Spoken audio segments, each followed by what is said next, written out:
Hello everyone, स्वागत है आप लोगों का एक और नई वीडियो में। आज फिर मैं आपके लिए एक और नया प्रैक्टिस सेट लेकर आया हूं, जिसमें हमने कई इंपॉर्टेंट प्रश्न लिए हैं जो कि कई परीक्षाओं में बार बार पूछे जाते हैं, जैसे railway group D, railway RPF, SSC, bank, state level exam. सभी परीक्षाओं में ये प्रश्न बार बार आते हैं।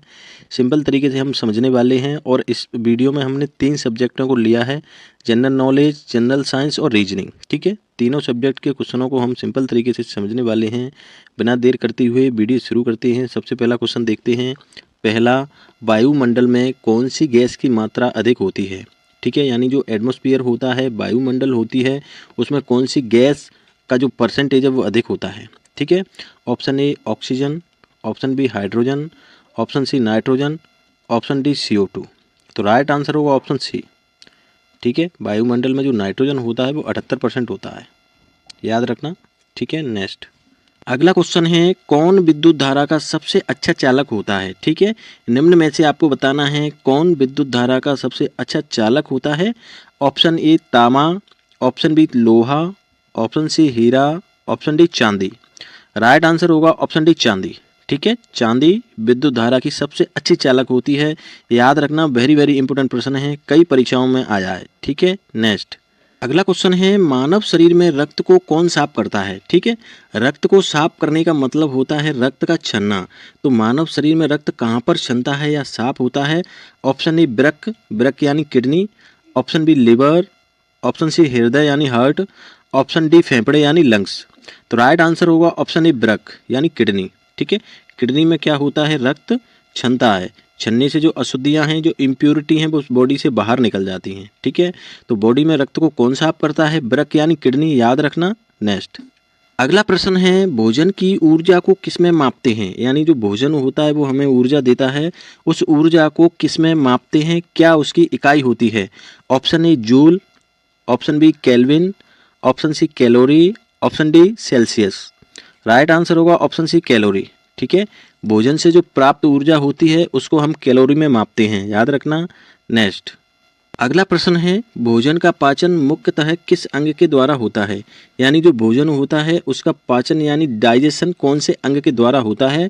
ऑप्शन ए मुख यानी माउथ, ऑप्शन बी पेट यानी स्टमक, ऑप्शन सी छोटी आंत यानी स्मॉल इंटेस्टाइन, ऑप्शन डी हृदय यानी हार्ट।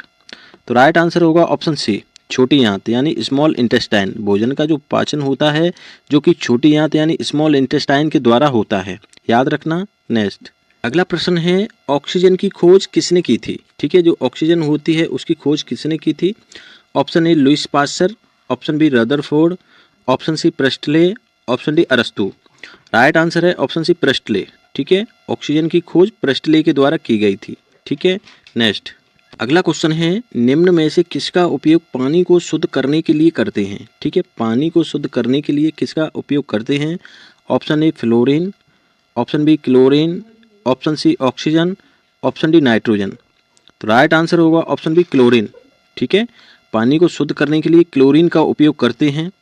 ठीक है, नेक्स्ट अगला क्वेश्चन है, किस अम्ल का उपयोग सीसा संचायक बैक्टीरिया में किया जाता है? ठीक है, किस एसिड का उपयोग सीसा संचायक बैक्टीरिया में किया जाता है? ऑप्शन ए एसिटिक अम्ल, ऑप्शन बी पायलोरिक अम्ल, ऑप्शन सी यूरिक अम्ल, ऑप्शन डी सल्फ्यूरिक अम्ल। तो राइट आंसर होगा ऑप्शन डी सल्फ्यूरिक अम्ल का उपयोग सीसा संचायक बैक्टीरिया में किया जाता है। इसका फॉर्मूला होता है H2SO4, याद रखना। H2SO4 को क्या बोलते हैं? सल्फ्यूरिक अम्ल, ऑप्शन डी। ठीक है, नेक्स्ट अगला क्वेश्चन है, नवा विद्युत केतली में पानी किसके द्वारा गर्म किया जाता है? विद्युत केतली होती है, उसमें जो पानी होता है किसके द्वारा गर्म करते हैं? ऑप्शन ए चालन, ऑप्शन बी विकिरण, ऑप्शन सी विसरण, ऑप्शन डी परासरण। राइट आंसर होगा ऑप्शन ए चालन। ठीक है, विद्युत केतली में पानी चालन के द्वारा गर्म किया जाता है, याद रखना। नेक्स्ट अगला क्वेश्चन है, परमाणु के नाभिक में क्या उपस्थित होते हैं? ठीक है, परमाणु का जो नाभिक होता है उसमें क्या उपस्थित होते हैं? Option A electron, option B proton, option C neutron, option D B, C दोनों। BC मतलब प्रोटॉन न्यूट्रॉन दोनों। ठीक है, तो राइट आंसर होगा ऑप्शन डी। ठीक है, परमाणु का जो फिगर होता है इस तरह से होता है, इसके बीच में नाभिक होता है, तो नाभिक में प्रोटॉन और न्यूट्रॉन दोनों पाए जाते हैं। इसकी जो कक्षा होती है इसमें इलेक्ट्रॉन पाए जाते हैं। ठीक है, तो नाभिक में प्रोटॉन न्यूट्रॉन यानी बी और सी दोनों होते हैं। राइट आंसर होगा ऑप्शन डी, याद रखना, वेरी वेरी इंपॉर्टेंट है। नेक्स्ट क्वेश्चन देखते हैं 11वां। अगला प्रश्न है, निम्नलिखित में कौन सी खारे पानी की झील नहीं है? ठीक है, खारे पानी की झील नहीं है निम्न में से। ऑप्शन ए साल्ट झील, ऑप्शन बी कैस्पियन सागर, ऑप्शन सी बैकाल झील, ऑप्शन डी प्रशांत महासागर। तो राइट आंसर होगा ऑप्शन सी बैकाल झील। ठीक है, बैकाल झील खारे पानी की झील नहीं है, याद रखना, बैकाल झील वेरी वेरी इंपॉर्टेंट है। नेक्स्ट क्वेश्चन देखते हैं 12वां। अगला प्रश्न है, भूटान देश का राष्ट्रीय वृक्ष कौन सा है? ठीक है, भूटान देश का राष्ट्रीय वृक्ष कौन सा है? आपको इंडिया देश का राष्ट्रीय वृक्ष कौन सा है कमेंट में आप जरूर बताना। अभी आपको बताना है भूटान देश का राष्ट्रीय वृक्ष कौन सा है। ऑप्शन ए बरगद, ऑप्शन बी आम, ऑप्शन सी चीड़, option D cypress. Right answer होगा ऑप्शन डी साइप्रस। ठीक है, भूटान देश का राष्ट्रीय वृक्ष है साइप्रस। ठीक है, आपके लिए जो प्रश्न है इंडिया का राष्ट्रीय वृक्ष कौन सा है आप कमेंट में उसको जरूर बताना। नेक्स्ट क्वेश्चन देखते हैं 13वां। अगला क्वेश्चन है, योग दर्शन के प्रतिपादक कौन थे? योग दर्शन के प्रतिपादक कौन थे? ऑप्शन ए है Charak, option B Gautam, option C Patanjali, option D Panini. ठीक है, राइट आंसर होगा ऑप्शन सी पतंजलि। योग दर्शन के प्रतिपादक थे पतंजलि, याद रखना। नेक्स्ट अगला क्वेश्चन है, गोविंद स्वामी पिल्लई का संबंध किस वाद्य यंत्र से है? ठीक है, Govind Swami Pillai. Option A harmonium, option B tabla, option C violin, option D veena. ठीक है, तो राइट आंसर होगा इसमें ऑप्शन सी वायलिन। ठीक है, गोविंद स्वामी पिल्लई का संबंध वायलिन से है। ठीक है, नेक्स्ट अगला क्वेश्चन है, प्रथम टीका यानी वैक्सीन किसने विकसित की? ठीक है, जो वैक्सीन होती है उसको किसने विकसित किया था? ऑप्शन ए अरस्तु, option B Darwin, option C Edward Jenner, option D Louis Pasteur. ठीक है, राइट आंसर होगा ऑप्शन सी एडवर्ड जेनर। ठीक है, वैक्सीन का आविष्कार किया था एडवर्ड जेनर ने। ठीक है, नेक्स्ट अगला प्रश्न है, अंतरिक्ष में भेजा गया भारत का प्रथम उपग्रह है, यानी भारत का प्रथम उपग्रह जिसको अंतरिक्ष में भेजा गया। ऑप्शन पहला है Chandrayaan first, option B Aryabhata, option C Bhaskara, option D Chandrayaan 2। Right answer होगा ऑप्शन बी आर्यभट्ट। ठीक है, आर्यभट्ट पहला उपग्रह था जिसको अंतरिक्ष में भेजा गया था, याद रखना आर्यभट्ट। ठीक है, नेक्स्ट अगला क्वेश्चन है, आर्यभट्ट का प्रक्षेपण किस दिनांक को किया गया? ठीक है, आर्यभट्ट जो उपग्रह है उसका प्रक्षेपण किस दिनांक को किया गया? ऑप्शन ए 18 जून, ऑप्शन बी 25 मई, ऑप्शन सी 19 अप्रैल, ऑप्शन डी 8 मार्च। ठीक है, राइट आंसर होगा 19 अप्रैल। आर्यभट्ट का प्रक्षेपण 19 अप्रैल को किया गया। सन आप याद रखना 1975 1975 को। ठीक है, डेट और सन दोनों आपको याद रखना है। ठीक है, नेक्स्ट अगला क्वेश्चन है, बेगम अख्तर कला किस क्षेत्र से संबंधित है? ठीक है, बेगम अख्तर कला। Option A cinema, option B संगीत, ऑप्शन सी खेल, ऑप्शन डी चित्रकला। राइट आंसर होगा ऑप्शन बी संगीत। बेगम अख्तर कला संगीत से संबंधित है। ठीक है, याद रखना, वेरी वेरी इंपॉर्टेंट प्रश्न है। नेक्स्ट क्वेश्चन देखते हैं 19वां।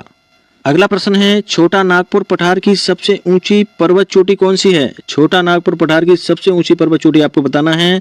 Option A Parasnath, option B Pachmarhi, option C Dhupgarh, option D Kanchanganga. ठीक है, राइट आंसर है ऑप्शन ए पारसनाथ। छोटा नागपुर पठार की सबसे ऊंची पर्वत चोटी है पारसनाथ, याद रखना, कई बार रेलवे की परीक्षाओं में आया है। ठीक है, नेक्स्ट अगला प्रश्न है, देश की सबसे लंबी दूरी तय करने वाली रेलगाड़ी कौन सी है? ठीक है, रेलगाड़ी का नाम बताना है जो कि सबसे लंबी दूरी तय करती है। ऑप्शन ए है Taj express, option B GT express, option C Vivek express, option D Jhelum express. Right answer होगा ऑप्शन सी विवेक एक्सप्रेस। ठीक है, याद रखना, विवेक एक्सप्रेस जो कि सबसे लंबी दूरी तय करने वाली रेलगाड़ी है। ठीक है, अब क्वेश्चन देखते हैं रीजनिंग के।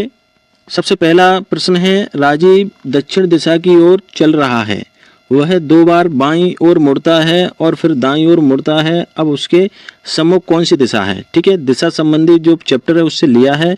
इस तरह के सवालों को करने से पहले आपको दिशा पता होना चाहिए और दायां बायां आपको पता होना चाहिए। ठीक है, तो कॉपी पे जो दिशा बनाते हैं, ऊपर की तरफ दिशा होती है उत्तर, नीचे की तरफ होती है दक्षिण। ठीक है, राइट हैंड की तरफ होती है पूरब। ठीक है, लेफ्ट हैंड की तरफ होती है पश्चिम। ठीक है, और जो अपना राइट हैंड होती है इसको बोलते हैं दायां और लेफ्ट हैंड को बोलते हैं बायां। ठीक है, तो राजीव दक्षिण दिशा की ओर जा रहा है, तो दक्षिण किधर है? नीचे की तरफ, तो राजीव इधर जा रहा है। ठीक है, नीचे की ओर गया, अब 2 बार बाएं मुड़ा, तो बायां इधर होगा, इधर मुड़ गया, फिर इधर मुड़ गया। ठीक है। उसके बाद वो दाएं मुड़ गया तो इधर मुड़ गया, ठीक है। मतलब दक्षिण दिशा की ओर जा रहा है, इधर गया, आपको जाना है, आप इधर गए, बायां अपना इधर होगा, दायां इधर हो गया तो बाएं मुड़ गया इधर, फिर बायां इधर हो गया, इधर मुड़ गया। इसके बाद बायां इधर है, दायां इधर है, तो उसको लास्ट में दाईं ओर मुड़ना है, इधर की तरफ मुड़ना है। तो कौन सी दिशा की ओर जा रहा है? पूर्व दिशा की ओर। राइट आंसर क्या होगा? ऑप्शन सी, पूरब। सिंपल सा है, आप आसानी से कर सकते हो। नेक्स्ट क्वेश्चन देखते हैं। अगला क्वेश्चन है, अंग्रेजी वर्णमाला में प्रत्येक अक्षर ए से जेड को क्रमानुसार संख्या में लिखा जाए, जैसे कि ए का मूल्य 1, बी का 2, क्रम से जेड का 26, तो 17 संख्या किस अक्षर को दर्शाता है? कहने का मतलब आपको नंबरिंग करना है। जैसे ए का आपको नंबर देना है 1, बी का आपको देना है 2, सी को देना है 3, डी को देना है 4, इस तरह से आपको नंबरिंग करना है। तो 17वें नंबर पर कौन सा अल्फ़ाबेट आएगा? ठीक है, तो हमें याद होना चाहिए 17वें नंबर पर कौन सा आता है। मैंने आपको नंबरिंग याद कराई थी, पिछली वीडियो है, वहाँ जाकर आप देख सकते हो। 17वें नंबर पर आता है क्यू। मैंने आपको बताया था क्यू इस तरह से बनाते हैं। तो क्यू में क्या है? 7 छुपा होता है जी, 7। तो 7 छुपा है, 1 आपको लगा देना है। तो क्यू का नंबर कितना होता है? 17। तो 17 संख्या किस अक्षर को दर्शाएगा? क्यू को, यानी ऑप्शन बी। सिंपल सा है, अल्फ़ाबेट की आपको नंबर याद कर लेना है और कर सकते हो इस तरह के सवालों को। ठीक है, नेक्स्ट क्वेश्चन देखते हैं। अगला प्रश्न है, निम्नलिखित श्रृंखला में ऐसे कितने 9 हैं जिनके ठीक बाद में विषम संख्या है? ठीक है, तो सबसे पहले हमें पता होना चाहिए विषम संख्या क्या होती है, सम संख्या क्या होती है। ठीक है, तो सम संख्या होती हैं, सबसे पहले हम सम समझेंगे। सम संख्या ऐसी संख्या जो 2 से कट जाए, 2 से कटे, उसको क्या बोलते हैं? सम संख्या। जैसे 2, 4, 6, 8, 10, ठीक है, 12 ... ऐसी संख्या जो 2 से कटे, जैसे 2 को 2 से काटोगे कट जाएगा, 4 भी कट जाएगा। अब बात करते हैं विषम संख्याएं। विषम संख्याएं क्या होती हैं? ऐसी संख्याएं जो 2 से ना कटे, 2 से ना कटे, ना कटेगा मतलब 2 से भाग ना जाए। ठीक है, जैसे 3, 1, 5, 7, 9, 11 ... ठीक है, ऐसी संख्याएं जो 2 से ना कटे या ऐसी संख्याएं जिनमें हम 2 से भाग दें तो भाग ना जाए, ऐसी संख्याओं को विषम संख्या कहते हैं। ठीक है, तो आपको सवाल में देखना है, ऐसे 9 बताना है जिनके ठीक बाद में विषम संख्या हो। ठीक है, तो क्या करेंगे? जैसे सबसे पहले हम सभी 9 देखना है। 9 कितने हैं? 1, 2, 3, 4, 5, 6, 7 9 है इस श्रृंखला में। ठीक है, अब ऐसे 9 देखना है जिनके ठीक बाद में विषम संख्या हो। जैसे पहला 9 ये है, इसके बाद में 7 विषम संख्या है तो ये हो गया पहला। दूसरा 9 इसके बाद में भी विषम संख्या है तो दूसरा। तीसरा हो गया, इसके बाद में विषम संख्या 9 है तो ये हो गया। चौथा हो गया 9, इसके बाद में भी 7 विषम संख्या है, ये भी हो गया।